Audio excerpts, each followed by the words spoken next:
बच्चों, good morning. आज हम वर्कशीट नंबर 28 करने वाले हैं। इसमें भी हमने जो लास्ट क्लास के अंदर आंकड़ों का प्रबंधन करना सीखा था, इसमें भी हमारा वही है। यहाँ पर भी आपको एक ये बहुत सुंदर सा एक मंडला कला दिया हुआ है ना, मंडला एक आकृति दी हुई है। इसमें हमें देखो क्या करना है। जैसे कि लास्ट टाइम हमने क्या किया था, हमें कुछ शेप्स यहाँ पर बना के दे दी गई थी, एक तालिका दे दी थी, एक सारणी। उसमें हमें बहुत सारे यहाँ पर बहुत अलग अलग सुंदर सुंदर डायग्राम दे दिए गए थे और उनकी हमें मंडला आकृति को देख के उनको काउंटिंग करके हमें यहाँ पर लिखना था और उसके बाद हमें उसका मिलान चिन्ह यानी कि टैली मार्क कंप्लीट करना था। तो इसमें भी हमारा क्वेश्चन में थोड़ा सा ही चेंज है। इसमें अब आपको जो आकृति के नाम है वो आपको खुद लिखने हैं, साथ में आपको आकृतियों की संख्या लिखनी है और उनके टैली मार्क यानी कि मिलान चिन्ह बनाने हैं। और उसके बाद आपका जो नीचे कुछ क्वेश्चंस दिए हुए हैं आपको उनको करना है। आंकड़ों को आरोही क्रम में, आरोही क्रम क्या होता है, बढ़ते क्रम में छोटे से बड़ा। जैसे पहले 2 है, फिर 9 है, 6 है, ये तो इसमें हमारा जैसे 2 9 6 हो गया, तो आप इसको आरोही क्रम में कैसे लिखेंगे, 2 6 9 इस तरीके से। और उसके बाद फिर आपको दूसरा क्वेश्चन है कि सबसे अधिक बार आने वाली संख्या कौन सी होगी।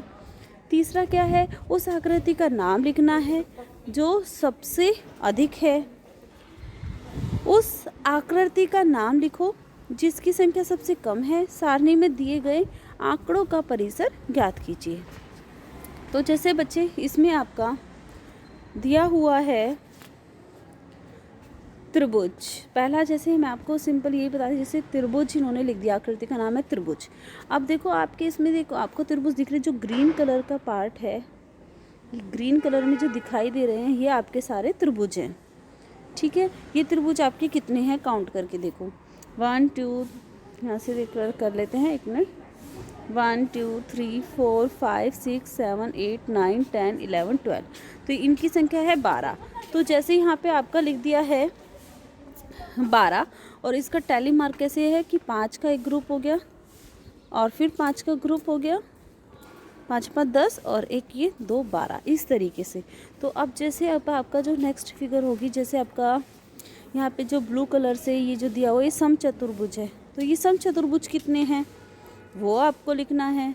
तो समचतुर्भुज लिख देंगे आप, है ना। समचतुर्भुज के बाद आपको ये आपका ये ट्रपीजियम यानी कि आपका समलंब चतुर्भुज है। और उसके बाद आपका यहाँ पर ये जो दिया हुआ है ये वाला आपका है ना, ये भी आपका समचतुर्भुज हो गया और ये आपका समलंब चतुर्भुज हो गए।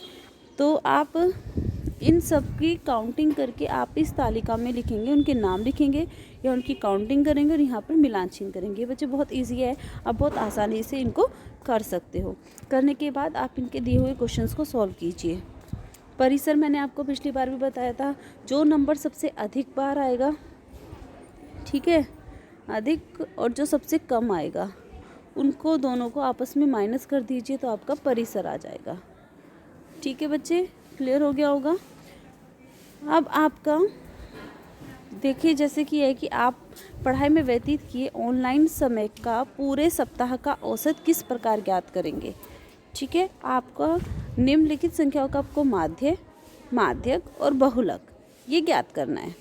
बहुलक बहुत अच्छे से आपको बताया हुआ था कि जो संख्या सबसे ज़्यादा बार रिपीट होती है, सबसे ज़्यादा बार बोली जाएगी, आप जैसे बोलोगे कौन सा इनमें से ऐसी कौन सा अंक है जो सबसे ज़्यादा बार बोला जाएगा, तो वही इसका बहुलक होगा। माध्य क्या होता है, जितनी संख्याएं हैं उन सबको उन सभी नीचे उतनी संख्याएं आ जाएंगी और फिर ऊपर उन संख्याओं का योग आ जाएगा, तो आपका माध्य हो जाए। और माध्य क्या होगा, माध्य क्या होगा, बिल्कुल इनके मिडल वाली टर्म। और मिडल वाली टर्म आप कैसे निकालोगे बच्चे, सबसे पहले आप इनको आरोही क्रम में लिखोगे, बढ़ते क्रम में।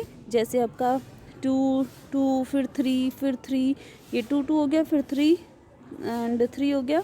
उसके बाद आपका फिर 5 है, फिर 6 है, फिर 8 है और फिर 9 है, इस तरीके से। है ना, 7 भी रह गया बच्चे, है ना, 7 भी है। तो इस तरीके से इनको सीक्वेंस में लिखेंगे और जो मिडल वाली टर्म होगी वो आपकी माध्यक हो जाएगी। आई थिंक आपको अच्छे से क्लियर हो गया होगा। अब सबसे पहले यहाँ पे दिया हुआ क्या माध्य दिए गए आंकड़ों में से कोई एक संख्या है। जब आपका ये वाला क्वेश्चंस आ जाएगा, सोल्व कर लोगे आप इसको, तो जो आंसर आएगा उसको देखना क्या उनका जो माध्य है, क्या वो इनमें से ही कोई एक संख्या आई हुई है या अलग है। क्या माध्य परीक्षण से छोटा है, प्रत्येक परीक्षण से छोटा होगा, यानी कि जो आपका इसका माध्य आएगा तो आप देखेंगे क्या जो पूरा परीक्षण है क्या उन सबसे छोटा है या ज़्यादा है। क्या माध्य परीक्षण से बड़ा है, तो आप इन दोनों के आंसर दोगे, दोनों के अपोजिट आएंगे। क्या आंकड़े के एक समूह में एक से अधिक बहुलक हो सकते हैं, हो सकते हैं या नहीं हो सकते, बिल्कुल हो सकते हैं अगर दोनों की संख्या इक्वल होंगी, है ना। जैसे मान लो 4 है, 4 भी 3 टाइम आ रहा है, 2 भी 3 टाइम आ रहा है, तो इन दोनों में बहुलक किसको मानोगे, तो बच्चे दोनों को ही मानोगे क्योंकि दोनों इक्वल हैं, तो हो सकता है। क्या माध्यक दिए गए आंकड़ों में से एक संख्या है, तो जो आंकड़े दिए हुए हैं आपको पता करना है, जो माध्यक आएगा वो देखना वो संख्या क्या होगी, क्या वो इनमें से ही है, तो आप देख के बहुत आसानी से कर सकते हैं। ठीक है, ये सब आपको बहुत अच्छे से कर लोगे। ठीक है, अगर कोई डाउट हो तो बच्चे आप मुझे कमेंट कर दीजिएगा और आप इस तरीके से सब्सक्राइब करना ना भूलें। एंड बच्चों को, बाकी अपने फ्रेंड्स को, बच्चों को शेयर करें ताकि इन बच्चों को भी ये चीज़ें क्लियर हो। थैंक यू बच्चों।